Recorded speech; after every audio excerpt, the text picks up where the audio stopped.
the analogy that I love using is that of a puzzle, right? Okay. We would never expect a puzzle for all the pieces to be the same.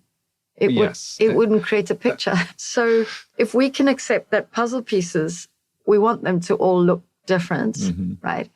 But all are needed by the puzzle to create the beautiful picture that the puzzle creates. And it's the same with diversity. Each one of us the team is richer for the diversity that we each bring to the table.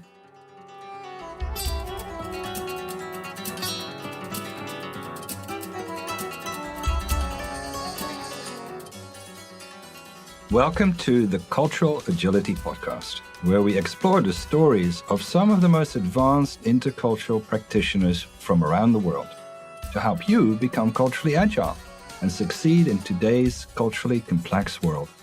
I'm your host, Marco Blankenberg, International Director of KnowledgeWorks, where every day we help individuals and companies achieve relational success in that same complex world. Welcome again to another episode of Unlocking Cultural Agility, and I'm so happy that Linda Berlot is back with us again.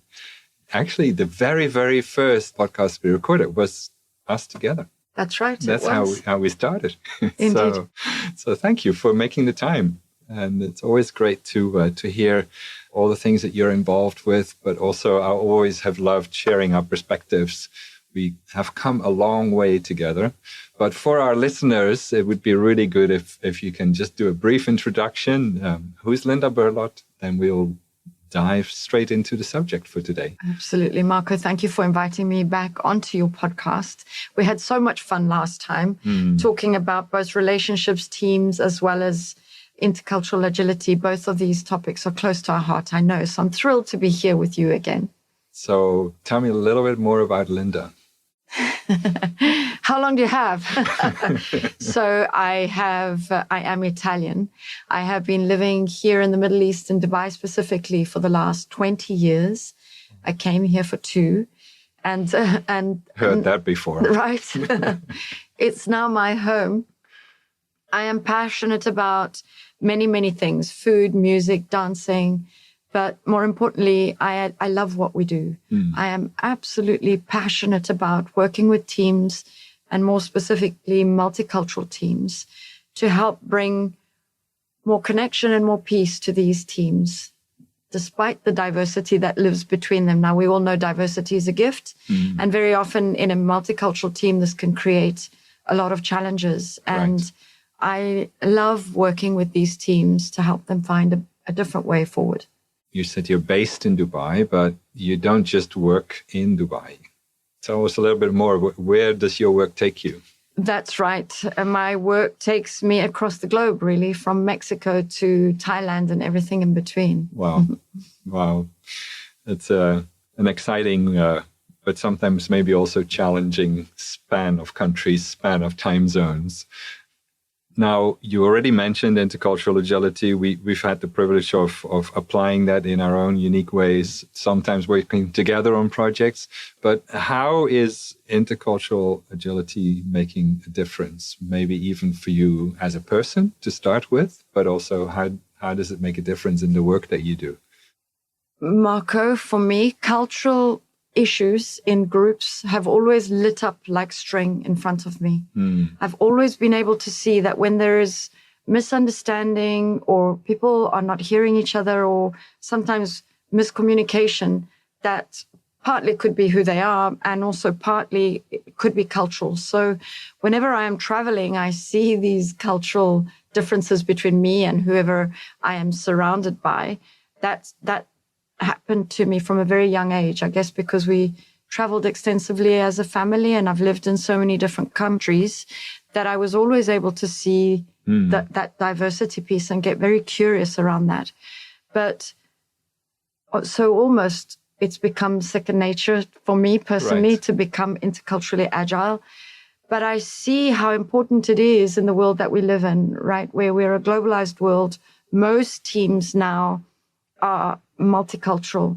And so it's become vitally important for team members to really learn to move away from me and you to understanding and being curious about that which is most different, which could be a different culture, a different personality, or anything else, really. Yeah.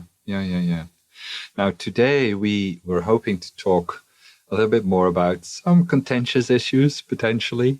There's a lot of thinking about diversity, equity, inclusion, belonging. A lot of the original thinking initially came out of more the Western countries. And there's been some hiccups around that. So we're going to take permission from our audience today to give maybe a more global perspective on that. Yeah. We both are in the trenches pretty much every week in working with teams, working with leaders, working with organizations on organizational culture, etc. So let's get into it. When we listen to, this year is a crazy year when it comes to elections. Actually, I just learned that this is the year where more people on the planet vote for a new leader than any time in history before. Mm-hmm. So, unfortunately, what has happened with the world of diversity in many countries, actually, it's become part of the political agenda. And I must say, in some countries, it's actually unfortunate almost, because it politicizes it. It sometimes even weaponizes it, and what you do with diversity and how you think about it. While people like yourself and others, they just want to come alongside teams, come alongside leaders and navigate diversity, tool them up, help them. So how do we move forward? Are we facing a situation where the core is not the core anymore?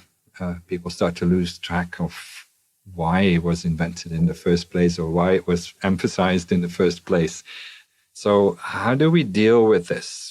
People try to politicize it. People try to say, no, this is my agenda. And then in the midst of that, your heart is really to bring people together, to help people be effective together. Yeah. So how do we stay focused on the core and with all this noise? Daniel Kahneman would call this lots of noise in the system. We try to stay focused. How do we do that? For me, and I'm sure that you and we all have different opinions around this, right? That's why it's so contentious, I guess. But for me, it's important to remember that we are all diverse, and that diversity plays itself out in not just personality or gender or, the big pieces, but culture is one of those. And no one culture should drive the agenda for anyone else, because there are things that are important for me which may not necessarily be important for you, or there may be overriding important factors that are more important for you, right? So, for example, race might be important for me, but you are striving to stay alive in a war-torn country. So that's going to be primary for you. Yeah. It would not be right for me to impose my agenda on your culture and in your situation, because it's just not relevant. And also, I believe, not quite respectful. I think respect is something, not just the obvious things of saying good morning and good evening and being polite. Respect is truly accepting the nuances of diversity and not pushing those to serve my agenda. Yeah. I think that's well said. Being able to maybe be a little bit more open-handed as opposed to, here is my agenda, my prescription. Yeah. And what I hear you say really is what we talk about, having more of a cultural learner mindset, as opposed to bringing a prescription or bringing a method to navigate things. Well, one of the things that we've seen in coming up with solutions to navigate diversity, to create healthy culture together, one of the dilemmas I've seen is that, every method is always designed through the lens of the method creator, right? So culturally around the world, some cultures are very relationship-centric in the way they look at things, and other cultures are much more problem-centric. And very often, problem-centric cultures tend to have more direct communication, and relationship-centric cultures have a little bit more indirect communication. But I've seen this play out in so many methods and approaches to navigating diversity, equity, inclusion, belonging. So talk to me about the difference. So you have problem-centric ways of looking at things. You need to figure out what's at the center, agree on it, and then magically make it go away. Or a more relationship-centric approach, which is a different, some people say, I don't have time for that. It takes too long, or it's too fluffy, not tangible enough. So talk to me about the difference and how you've seen it play out in the choices you've made in your work. Thank you for raising that, because I see it being played out, obviously, in the multicultural teams we work with, but also out in the world. And also in the teams I belong to, right? Where we've got problem-centered cultures, which are for them, it's very important to put the problem in the center, to talk about it, to very clearly define what the problem is. And like you said, they have a very direct communication approach. And the person with more verbal, more words, more sophisticated language usually pulls rank on identifying what the problem is. Yeah. On the other side, we have a relationship-centered approach where it's more important for us to rebuild our relationship after there's been a problem and to focus on rebuilding trust and respect and helping each other feel honored in a way. Relationship-centered cultures may never go back to talk about the problem, or, because they're building their relationship. So they've built their relationship past the issue, that there may no longer be a need to go back and talk about the problem. Or if they've built a lot of trust and safety, they might at a later stage, re-look at it and talk about it in a very different way. So you can see how those two different approaches would clash, right? Absolutely. Yes, that's what I'm trying to reflect on. Okay, how does that, if you have people who are saying, no, we need to get to the bottom of this, what's the issue? Let's talk about what's the issue. Yeah. And then another person gets hesitant or scared or nervous and say, well, wait a minute, I thought it was about you and me. Yeah. Just this last week, I was talking to somebody I'm coaching right now, and she's very much from a relationship-oriented culture, very community accountability-oriented, quite a bit of honor, shame. And she's in an organization that is very right and wrong, innocence, guilt, very policy-driven. And something happened that triggered the policy. And one of the things she said in the conversation, she said, I thought we created a space where my story could be heard.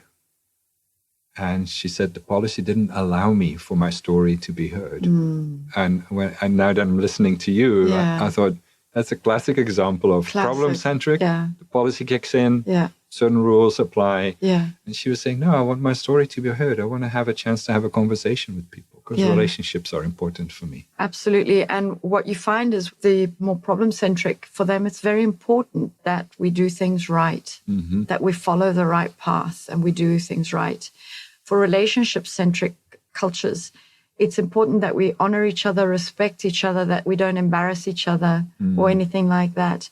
I see that played out in teams all the time, right? Where people, well, let's say a policy kicks in and you can't get, it feels stuck. If you pick up the phone or get up and walk to the office and, have a chat and a conversation with the person, all of a sudden, magically, you get everything resolved. Because we've stepped into relationship, we've made each other feel seen and understood, and then the issue doesn't exist anymore. And despite there being a policy, all of a sudden we can create the solution together. Yeah. So that idea of being willing and allowed to have a conversation, it brings a new perspective. I think I mentioned this before on the podcast, but in Dutch, we have a saying, unknown makes unloved. Yeah. So if I'm not allowed to talk to you and there is a challenge between us, I start to create my own perspective of you. And it gets reinforced by people who support me. And on the other side of the equation, it gets reinforced by the people who support the other party. And then it just widens the gap.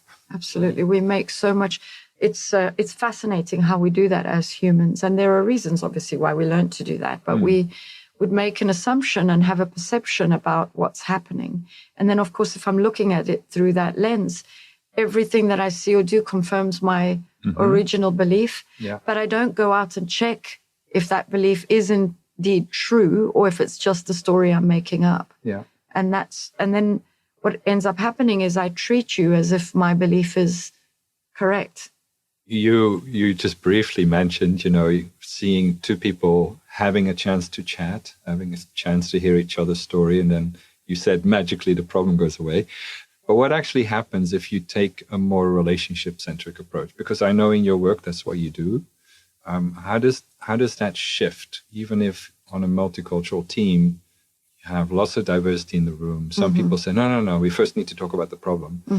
If they allow you to take them into the relational route or the relational space, how is that different? To be honest, all of the work that we do focuses on the relationship, or in a corporate setting, the team dynamics between people. So we're constantly coaching the team members to shift the focus away from me and you to the we, and looking at where are the places that we can align. So if a policy is creating stuckness, what can we both align around? What do we both want to achieve? And so we're not making anybody wrong. It's not me above you or you above me, or my way versus your way. We're really looking for a way that is good for the relationship, that is inclusive of both of our cultures or both of our beliefs. And I feel that because of this approach, we create very close, connected relationships. And when team members feel more closely connected, when there is more positivity, it makes them more resilient in times of conflict or in times of change. So all of our approaches are relationship-centric. And you haven't mentioned it, but you are very passionate about one team coaching methodology. I am. So say a little bit more about that. It's the ORSC team coaching or coaching methodology. It's a systemic coaching methodology. ORSC stands for Organization and Relationship Systems Coaching. And yes, I'm passionate about it because not only is it the model that we use in our coaching, but I'm also the local partner here in the GCC. So we run a school to teach people to be systemic coaches such as ourselves. Right. GCC, the Gulf countries. The Gulf countries, yes. Correct. Yeah. So you mentioned intercultural agility is close to your heart. It's been part of your life journey. You now mentioned ORSC, relational, organizational coaching methodology. How do the two blend together? My belief is that relationship supersedes everything, right? And if we focus on the relationship, we can talk about the differences between us because the focus is the relationship. We can talk about the diversity pieces without making either one of us wrong or without creating embarrassment or shame for anybody. We can look at the team as a whole or the system as a whole and look at all the various pieces that are different. And we wouldn't want it to be any other way. The analogy that I love using is that of a puzzle, right? We would never expect a puzzle for all the pieces to be the same. It wouldn't create a picture. Yeah, and it would be a nightmare to put together. Imagine that, all red or all blue. Yes. So if we can accept that puzzle pieces, we want them to all look different, right? If we use that as a metaphor and we imagine that each one of us is a piece of the puzzle, each one of us has an individual identity. So the puzzle pieces, mine, I am responsible for it. I come in a particular way, but all are needed by the puzzle to create the beautiful picture that the puzzle creates. And it's the same with diversity. Each one of us the team is richer for the diversity that we each bring to the table. And it's up to us to learn skills and tools to talk about the diversity in an effort to educate each other about what's important for me and what's important for you, so that then we can design, we-centered cultures or we-centered team dynamics. I remember you once talked about the fact that in team coaching, you often have two facilitators. So how does even already having two facilitators, which could be diverse in and of itself, how does that impact the way you facilitate team journeys, team sessions? I love that you point towards that. And I remember when I first started to do this work, and we deliver this work in so many different countries around the world, my first lens was, I'm going to another country. I'm going to be coaching a group from a different culture. And that was where my focus was until there started to be challenges and conflict maybe between me and my colleagues. Okay. And then I looked to where my colleague was sitting and I thought, oh, there's cultural differences here between us too. Right. So it's always present, Marco. It's always present, yeah. right? Yeah. And so what we learned is that we call the third cultural space, which is not my space or your space, but it's the space we design together. We call that the third entity. It's like the we that delivers the course. Yeah. And we found that if we accept that it's the we that's delivering the course, then how do you and I want to show up in service of that we, so that the we may deliver the most powerful course possible and role model the way for the participants that we are educating. Yeah, and I always find is that people are really carefully observing you as a facilitator, especially if there's two of you in front of the room. So absolutely, if you don't, quote unquote, practice what you preach, then absolutely. Yeah. And people are smart. Oh, yes. People are smart and they see everything. And so if there is a little bit of a challenge, they will feel it and sense it. I think the magic of the co-delivery is really carefully designing and redesigning and continuously raising issues of diversity that emerge so that we may realign. So there's that word again, alignment. It's not agreement. It's very different to agreement. Right. It's truly finding the place where we can align and move forward from. Yeah. Now, we both have done a lot of reading on different methods and different ways of doing things. And we were part of networks. So you're part of the Knowledge Works Global Network with people in 55 countries. You're part of the ORSC network, which is growing. It's spanning the globe now. One thing that I'm always amazed by is that some people think that you can design a solution in one country and then, franchise it out or ship it out, this global announcement saying, from now on, we're going to do things this way. And I came across a really cute article, profound article, but the title was very cute. Yeah. He calls it The Elephant on the Plane. And he had a really nice Photoshop picture where he was trying to stuff an elephant on the plane to fly to another country. And the symbolism behind it was, we have all these methods that we design in one place. And either because we are an authoritative voice, or because we have the power in the organization, because we're either a center of excellence, or we're part of the global HR team or the global diversity team at the headquarters of the firm or the organization. And then we see these methods drift into faraway places. And then people scratch their heads and say, what do we do with this? How do we approach that? How do you and I both have seen those methods drift into 100%. Different places, sort of the elephant on the plane drama? What have you seen, and how do we start to become more interculturally intelligent about all of this? Because we need to see solutions, but stuffing the elephant on the plane and then taking it to faraway places is not necessarily the way to go. I can't tell you how many HR teams I have worked with across organizations that complain about this, right? They say, but head office is sending us this policy. This is how we have to execute it. And then it doesn't work, right? The elephant can't just be stuffed on the plane.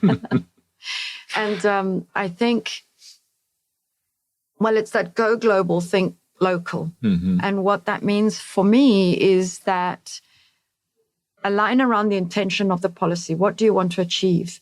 But then trust the systems in the diverse lands to come up with solutions that they can own. So trust that the system is innately intelligent, creative, and they will come up with solutions around diversity that work for them and will give you the result that you're looking for. If you want to cookie cutter stamp, it won't work because It won't be relevant. It may not honor the local deities. It may not be culturally appropriate.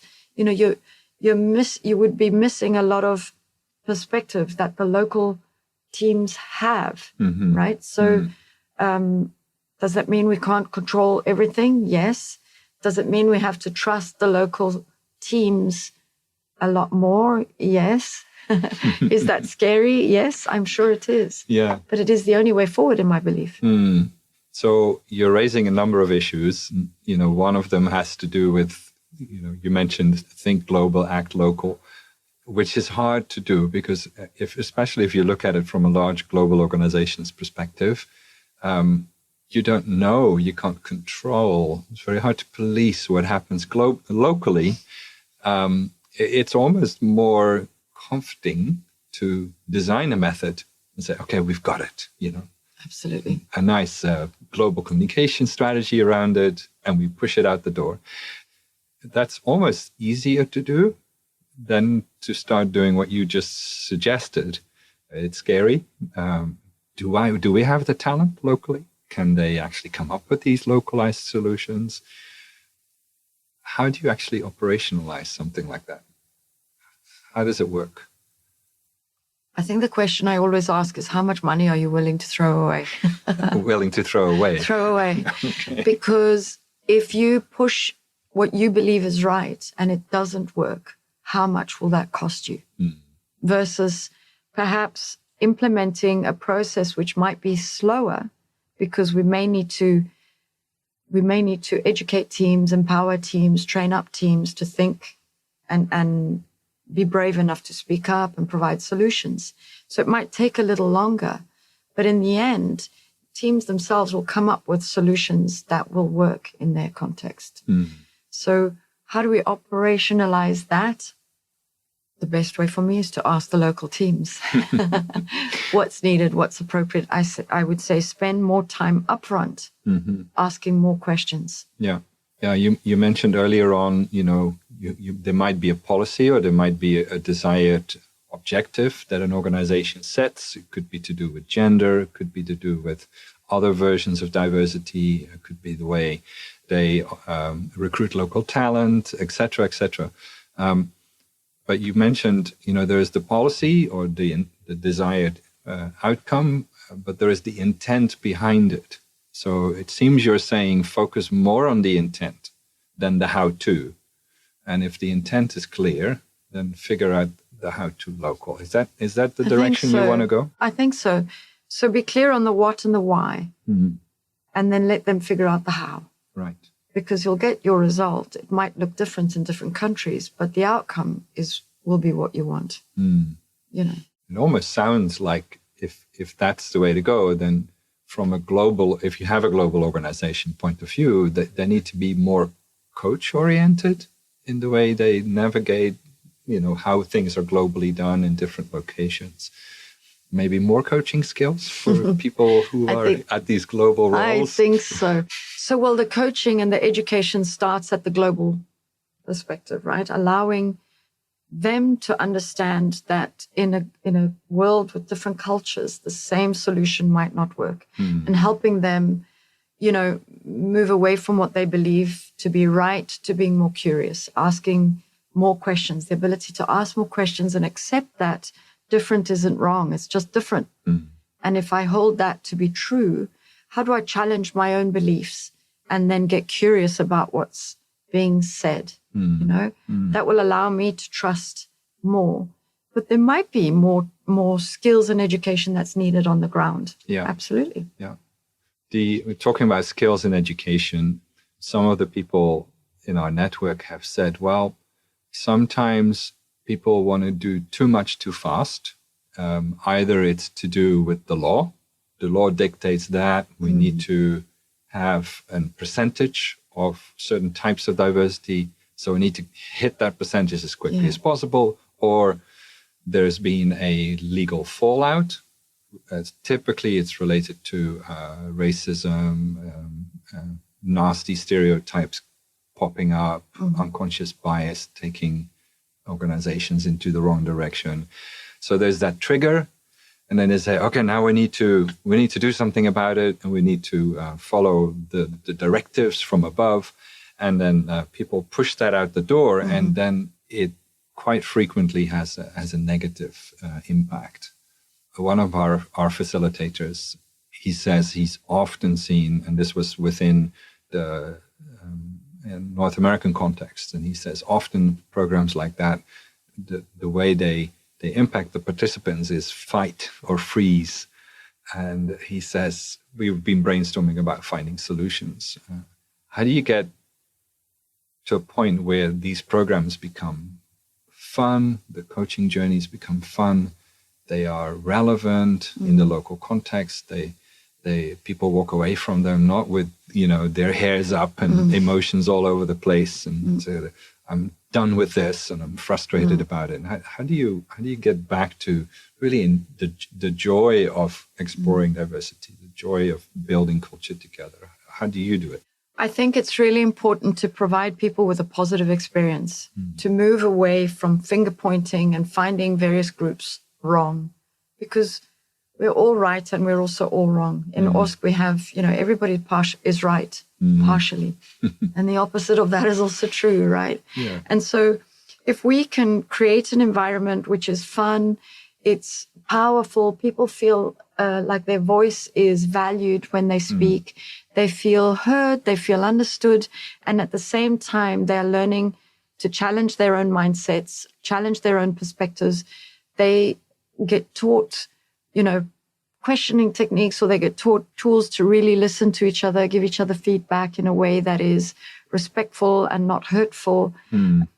All of a sudden, people start enjoying what they are doing. I was working with a very large local company fairly recently, and all of the cultural stereotypical behaviors were present. I had lots of choices. I could have got upset. I could have put my foot down. I could have got to a more school teacherish approach, but I didn't. I chose to step into relationship, and I designed the workshop, not the tools and skills, because those had been agreed to upfront, but I designed with the participants, how did we want to create this day that we had together? What would work in terms of timings, checking your phones, walking in and out? How do we want to be around all of that? Yeah. And they truly came to the party. They were present. The disruptors became my biggest allies. Afterwards, it, in a way, it pleased me, but also broke my heart a little bit, because they came to me and said, this was the best course we've ever attended. Wow, we walked in great. Here thinking, I've attended so many of these leadership development courses. What on earth can this lady teach me? But they felt that we had put some very applicable tools in their hands. We'd given them skills which were relationship skills, so that they could take not just in their teams as leaders, but also in their families, in their social groups, in their, all of their environments. So they learned in a fun, engaging environment. No one was made to feel wronged in any way. And we put usable tools in their hands. So it wasn't theoretic based. There was very little theory, if you will. So they walked out knowing what to do next, if you will, very applicable. And they loved that. I'm picking up on something you say, because I think it's important that what you give people is not just applicable at work. And that's in our intercultural agility work, that's always been super important for us. You can use those tools when you go shopping, when you're out and about, when you're with your loved ones, with family, and with your colleagues, and with your clients. I think that's also one of the connect points from the early days, that we both have that desire to really give people relational skills, no matter who they're connecting with. Yeah. Absolutely. And I'm very aware that when I work with a group of leaders, probably a few months ago, I finished a workshop with young leaders at this age. I'm usually the oldest person in the room. But why that's absolutely delightful for me is that when I ask the question, how many of you have children? They all put their hands up. So we're putting these skills into mothers and fathers' hands, leaders, of course, and they're going home and teaching these skills to their children. Yeah. So it's got it's world work in the end. It has a knock-on effect. I can't imagine how different my life would have been if somebody had put these tools and skills in my hands when I was 5 or 6 or 10. Yeah. My whole life would be different. Yeah. So their first team is their home team. Yes, absolutely. Yeah, that's great. Now, we already have, you started to give examples just now about, the actual creation of culture. You say relationship is important, but ultimately it needs to go somewhere, right? So it needs to become. So this idea of creating culture, we've started saying recently, every time two human beings meet, they are creating culture. The question is, how good are you at doing it? Or is it just happening to you? And you're not in control of it and say, oops, what just happened? So I love that. How does all the work you do, how does that sort of culminate into that? And why is it so important? Because relationship matters. In a world that has more and more challenge and conflict, relationship, and dare I say love, matters. And something is generated. Two people make eye contact and it's either a project or a baby, but something is created. And so we focus people on being conscious and intentional about the relationships they want to create. And that's why cultural agility is so important, because we're not just coming together. I mean, teams come together to produce something, a project, and as a couple, we come together too. But how do we come together? How do we produce that project? And we know that the more positivity there is in a team, meaning not rah, rah, rah, happiness, but the more positive we feel about working together, the more safe I feel when working with you, the more trust that's born between us, the more I can feel safe to fail and then pick myself up and continue to work. So the more positive a team feels, the more productive they will be. And people of diverse cultures feel safe when they feel heard, seen, and understood. Right. That's why we want team members to be conscious and intentional about the dynamics they are creating together. Now, you've already mentioned a number of ingredients that you sort of use. So if you think about your work as putting a beautiful meal together, you've mentioned a number of ingredients, but also just for our audience, maybe what are your key ingredients? If you think about working with a team, what makes a beautiful meal? That's such a big question. To start off, I like to sprinkle in a good amount of powerful questions. And I teach the team or coach the team to be curious about each other. So to challenge their perspectives. We all make judgments, and challenging my perspective means not assuming that my judgment is right, but going out and checking and being curious and accepting that could be your truth. Very often I believe my way is right and therefore you are wrong. And that's what causes the conflict, right? But if I can accept, well, my way is right and somehow you're also right. So being curious around that and then helping the team to design how they want to be around that. How do we move forward? Accepting that both of those need to exist somehow in the way forward. So maybe just to comment on that, because I think that's important in our world, that it is actually very possible to be in relationship and have a very different perspective on things. And I find that the media at the moment, some politicians, some cultures seem to say, no, that's not possible. If people think different from you, you disconnect. You find people who think like you, which you seem to say, no, that's actually, I want to pursue the opposite. I think there is so much at the moment that's creating division out in the world. The media, social media, the news, everything's creating division and accentuating the division. It's easier to be with like-minded individuals because there are commonly understood norms which we can quickly align around. But it doesn't mean that if we're different, we can't get along and create strong, powerful, connected relationships. I think we can. But we have to be curious and accept that there is diversity, to talk about that diversity, not just ignore it. Right. So, for example, staying away from comments like, I don't see the diversity. We're all the same. Well, when you say that, you're actually marginalizing a diversity piece. So name it and get curious about it. And then build a relationship that is inclusive of all of those diversity pieces. So what are some other ingredients in your beautiful, tasty meal? I like to encourage people to turn towards each other, not away from each other. And that's challenging sometimes. So staying away from communication pieces that are disrespectful in all cultures, but learning what respectful communication sounds and looks like in different cultures. And so for me, communication is key so that we can fight right, have fights that, don't upset or offend, but allow us to stay connected.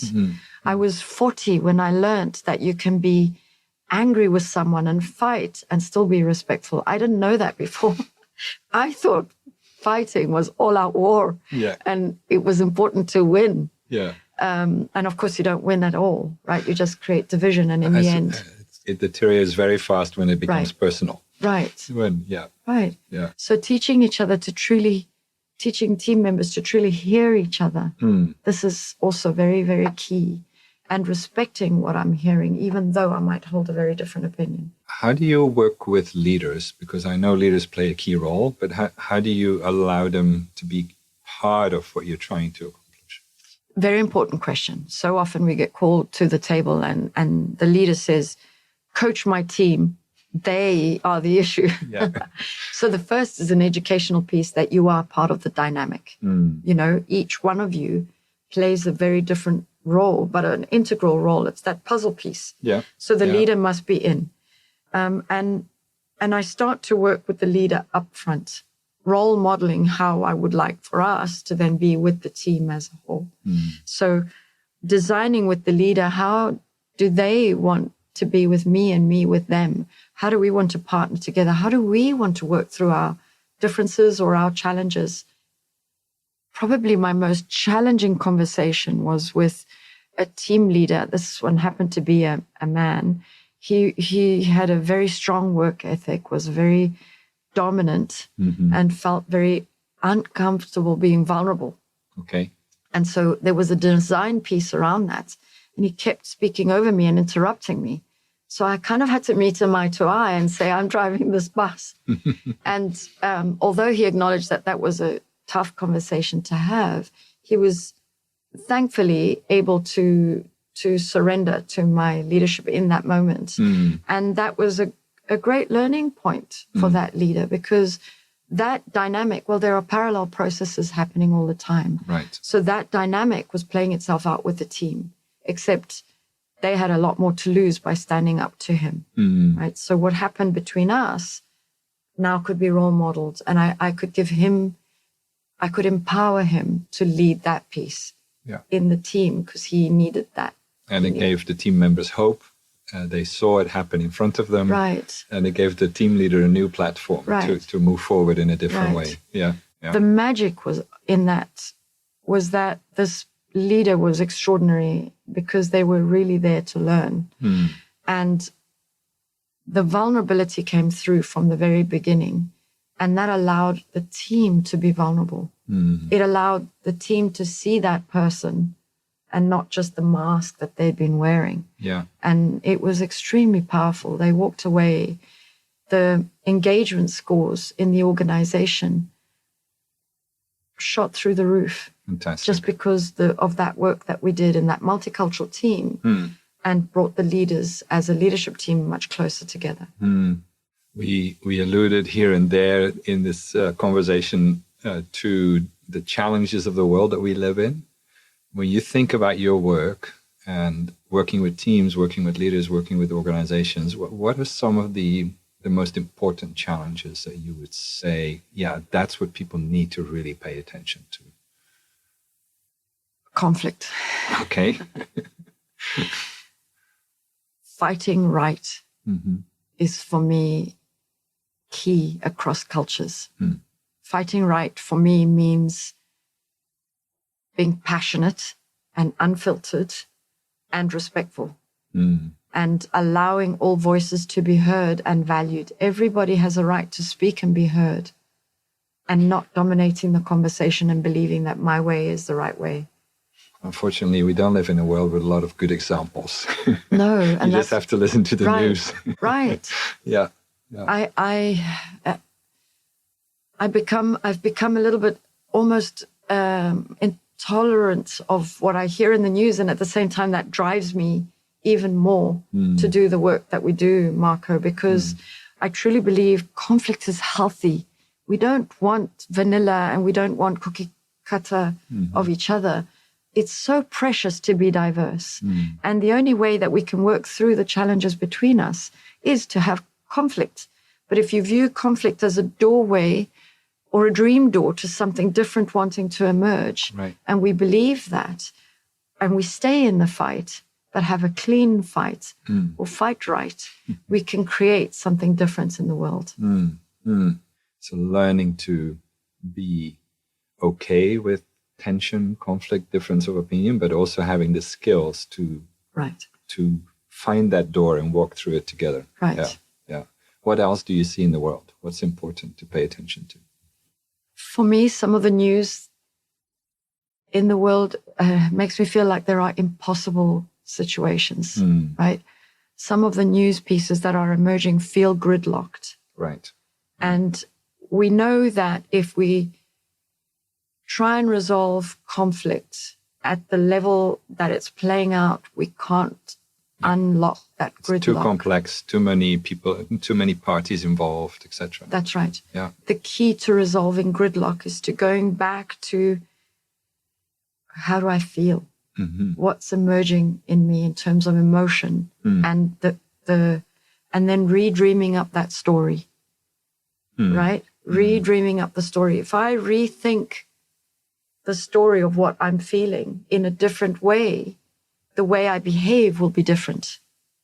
And if we do that together, we can start to unlock some of these terrible, impossible situations that are emerging in the world. But to do that, we have to accept that if I'm feeling frustrated and you're feeling frustrated, it might be for two very different reasons. It's true. And I bear some responsibility of how you're feeling and vice versa. The other thing to that point, I think there's a lot of dilemmas we face in the world that are really going to be with us for the foreseeable future. And the illusion of let's solve this problem or let's overcome this challenge is something that I naturally want to solve the problem and move on. But a lot of these dilemmas you can't solve. You just have to collaborate and connect and find ways to navigate it more effectively. Right. So doing what you're saying, doing that at a more granular level, as opposed to all focusing on the big macro issues. One of the issues that's thrown at everyone, of course, is the whole technology.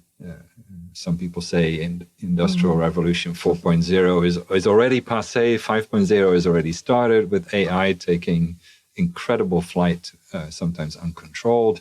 The world of work is changing rapidly. What do you see with teams, and how do people prepare for all these changes, all this friction, all this conflict?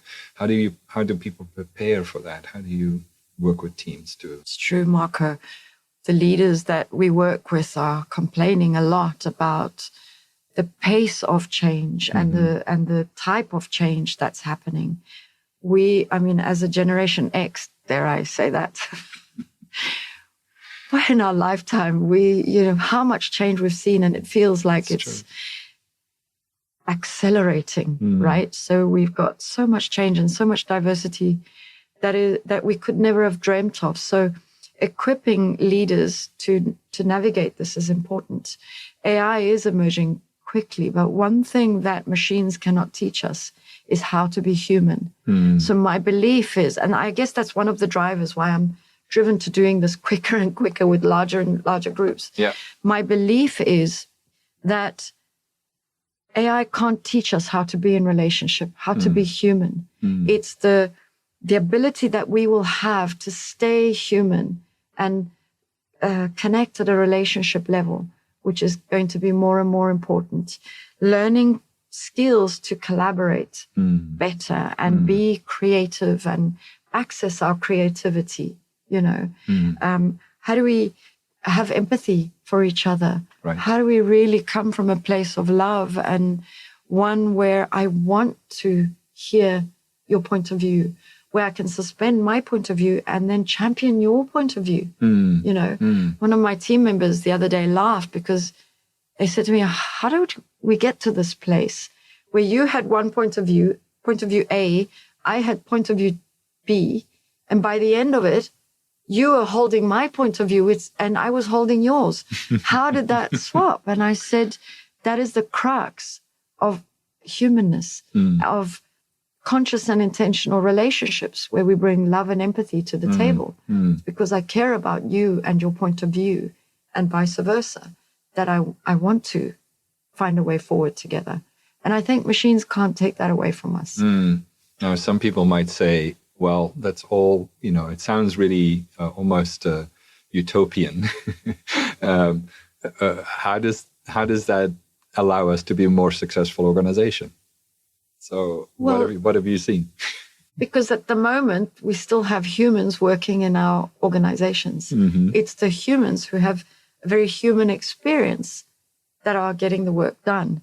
We're not at the place where it's just machines and one day I might be eating my own hat. But at the moment, we still have humans. Yeah. And so it's important to own our humanness and to help organizations do the same. Yeah. Well, it's a future that we don't quite know what it's going to look like. But a lot of even if just reading up on the skills we need for the future, which is now, is really all about some of the ones you just mentioned: collaboration, holding conflict much more loosely instead of tightly, being in relationship with people who think different from us, connected to people who are more divergent, and as a result coming up with better solutions, better creativity. So all of those are almost must-haves, and creating team cultures where they can flourish. Absolutely. I think is super important. And obviously, I can see that you're passionate about your work. You love what you do. And it's almost dangerous in today's world to ask, where are you going to be a few years from now? Would you still be doing this work? What are you hoping for? Sometimes I think how nice it would be to be sitting on a beach, reading a book and living my life out in that way. But I know that not to be true for myself. Or not for very long. Or not for very long.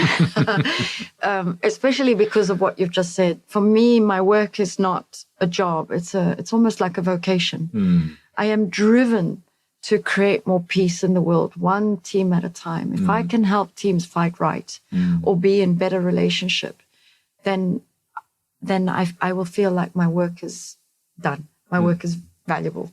And there is no end to that. There is no end to supporting or coaching teams to learn how to be more empathetic, more collaborative, and to be more respectful towards each other, even during conflict. So I don't see my work maybe slowing down, but not ever ending. Yeah. Well, thank you so much for today's conversation. Thank you, Marco. And if you've listened to this conversation today and you want to connect with Linda, her contact details will be in the notes section of this podcast. So connect with her, connect with the Berlot Group team, and I'm sure that your team or your leadership situation can be equally impacted by how Linda engages with teams. So thank you for joining on the podcast. It's always great to unpack these conversations, and we will continue to work together. We certainly will, Marco. Yeah. Thank you for inviting me on the podcast. It's always delightful. I love these conversations between us. We generate a lot of sparkiness between us, and I always enjoy that. Thank you. Thank you for listening, everyone. Thank you, everyone. Thank you so much for joining us for this episode of the Cultural Agility Podcast. If you enjoyed today's episode, share it with someone. The best way to help us out is by leaving a review on your favorite podcast app or channel, or forward and recommend this podcast to people around you. As always, if any of the topics we discussed today intrigue you, you will find links to articles discussing them in greater depth in the podcast notes. If you would like to learn more about intercultural intelligence and how you can become more culturally agile, you can find more information and hundreds of articles at knowledgeworks.com. A special thanks to Jason Carter for composing the music on this podcast, and to the whole KnowledgeWorks team for making this podcast a success. Thank you, Nita Rodriguez, Ara Azizbekian, Rajitha Raj, and thanks to Vipin George for audio production, Rosalind Raj for scheduling, and Caleb Strauss for marketing and helping produce this podcast.